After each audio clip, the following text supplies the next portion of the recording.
जय झूलेलाल दोस्तों।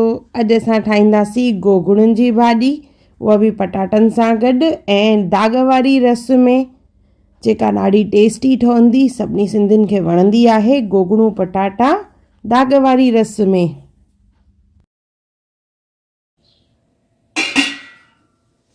जय झूलेलाल दोस्तों, मां मुस्कान आहूजा और तव्हांजो स्वागत आहे मुंहिंजे चैनल हुनर मुस्कान का सिंधी ते। इहो उहो चैनल आहे जिन ते तव्हांखे सिंधी रेसिपीज़ मिलंदियूं, उन खां सवाइ सिंधी ट्रेडिशन, सिंधी कल्चर हुजे, असांजी रीति रस्मूं हुजनि, हिकु हिकु वीडियो मां पंहिंजे चैनल ते अपलोड कंदी आहियां। ॾिण वार हुजनि, ॾिण वारनि ते कहिड़ो खाधो ठहंदो आहे, हिकु हिकु मुंहिंजे चैनल ते आहे, त ज़रूरु चेक कजो। अचो त रेसिपी हाणे शुरू था कयूं पिया। गोगड़ुनि जी ॿी रेसिपी जेका थूम में यानी साई थूम में ठहंदी आहे, उहा मां पहिरियों ई अपलोड करे चुकी आहियां। लिंक डिस्क्रिप्शन बॉक्स में आहे, ज़रूरु चेक कजो। गोगड़ू खणंदासीं, उन्हनि खे चङी तरह साफ़ु करिणो आहे। साफ़ु करे इन्हनि खे छिलींदासीं असां। छिलण खां पोइ इनखे 4 या 8 टुकरनि में कटींदासीं। ॾिसो, हीअं मां गोगड़ू कटे रखिया आहिनि।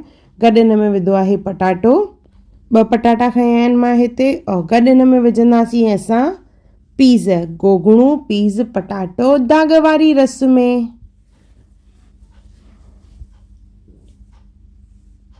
लॻभॻि 1 कोप जे क़रीब मां हिते पीज़ खया आहिनि। क्वांटिटी घटि वधि असां पंहिंजे हिसाब सां करे सघंदा आहियूं।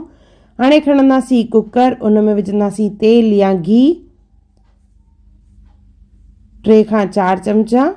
उन में विझणो आहे बसर, मां हिते 3 बसर खया आहिनि। सन्नो सन्नो कटे खणणो आहे बसर खे, और हुन जो दाग पचाइणो आहे, यानी हिनखे असांखे ब्राउन करिणो आहे।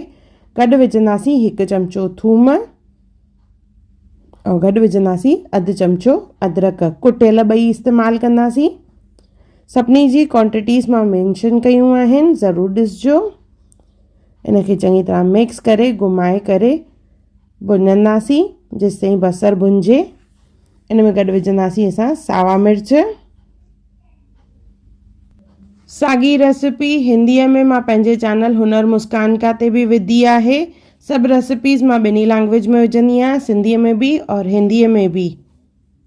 ॾिसो, धीरे धीरे जीअं जीअं भुञंदा वेंदासीं, बसर जो कलर जेको आहे डार्क थींदो वेंदो। जीअं ब्राउनिश थी वञे तेसिताईं भुञणो आहे। बसर नओं आहे, इन जे करे इहो चिपके थो पियो। ॾिसो, ही कलर बराबरि आहे। हाणे हिन में विझंदासीं टमाटा। हिते मां 3 टमाटा खया आहिनि, उनखे बि सन्नो कटे इस्तेमालु करे रही आहियां, और मां हिते चॉपर जो इस्तेमालु कयो आहे। चङी तरह मिक्स कंदासीं इनखे, और टमाटे खे भुञणो आहे जीअं टमाटो जेको आहे सिझे थोरो। इन में विझंदासीं हैड, ॻाढ़ा मिर्च ऐं धाणा, और गॾु विझंदासीं लूणु।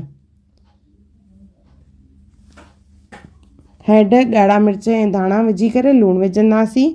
चङी तरह मिक्स कंदासीं और टमाटे खे सिझाईंदासीं जेसिताईं टमाटो सिझे। बसर जेको आहे उहो सीटियुनि में बि सिझी वेंदो आहे। ॾिसो, टमाटो लॻभॻि सिझी वियो आहे। इन में विझंदासीं साओ मसालो, और इन में विझणो आहे असांखे हाणे पाणी। लॻभॻि 1 कोप जे क़रीब पाणी विझंदासीं।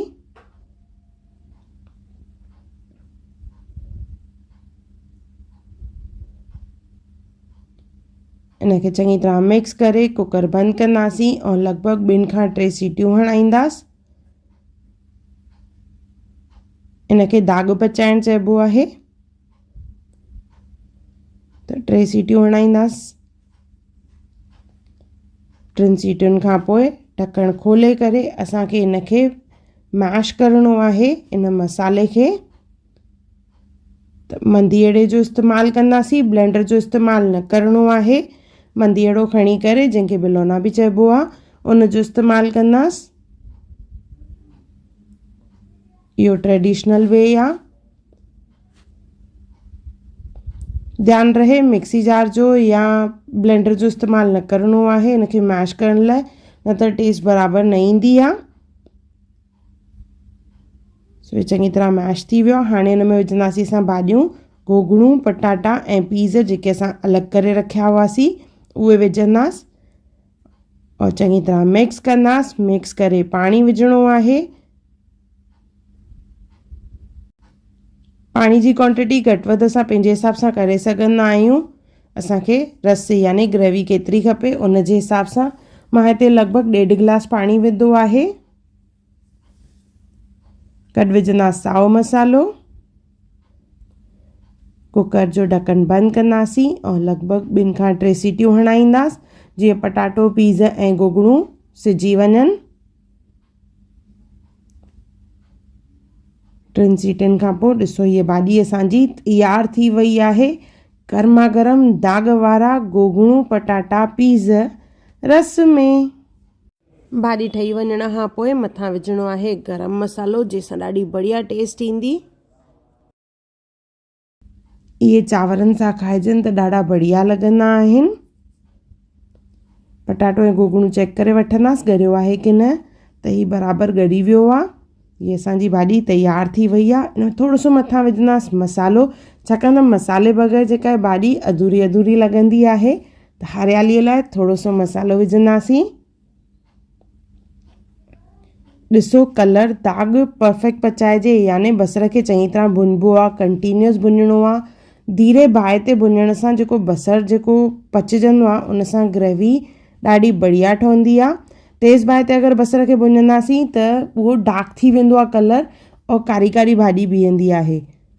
त बसर खे भुञण महिल ध्यानु रहे बाहि खे घटि रखिणो आहे। टाइम लॻंदो पर ग्रेवी जेका ठहंदी ॾाढी बढ़िया ठहंदी। त हिकु दफ़ो ज़रूरु ठाहियो और मूंखे कमेंट सेक्शन में ज़रूरु ॿुधाइजो त तव्हांखे इहा रेसिपी कीअं लॻी। और साॻी रेसिपी मां पंहिंजे चैनल हुनर मुस्कान का ते हिंदीअ में बि अपलोड कई आहे, त ज़रूरु ॾिसजो और कमेंट करे मूंखे ज़रूरु ॿुधाइजो त अहिड़ियूं कहिड़ियूं रेसिपीज़ मां पंहिंजे चैनल ते विझां। अगरि तव्हांखे मुंहिंजे चैनल ते रेसिपी या वीडियो पसंदि आयो हुजे त उनखे ज़रूरु लाइक कजो, शेयर कजो और सब्सक्राइब कजो और मुंहिंजी नई ईंदड़ वीडियोस खे ॾिसण जे लाइ बेल आइकॉन ज़रूरु क्लिक कजो। मूंखे इंस्टाग्राम और फेसबुक ते बि ज़रूरु फॉलो कजो और मुंहिंजे सफ़र में मुंहिंजो साथ ॾियण लाइ धन्यवाद। जय झूलेलाल।